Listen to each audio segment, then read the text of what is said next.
मनमाडमध्ये महायुतीचा जल्लोषात प्रचार सुरू. आमदार सुहास अण्णा कांदे यांच्या मार्गदर्शनाखाली युवा सेना जिल्हाप्रमुख फरहान दादा खान यांनी प्रभाग 3 आणि 4 मध्ये प्रचाराला वेग दिला.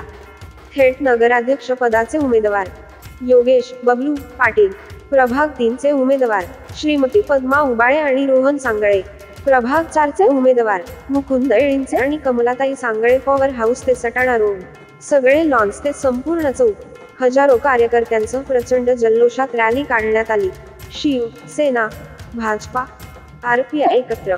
शहरप्रमुख मयूर बोरसे, माजी नगराध्यक्ष राजाभाऊ अहिरे, गंगादादा त्रिभुवन, डॉक्टर सांगळे, मिलिंद उबाळे, सचिन दराडे, स्वराज देशमुख, निलेश ताठेसह सर्व पदाधिकारी, कार्यकर्ते या रॅलीत उपस्थित होते.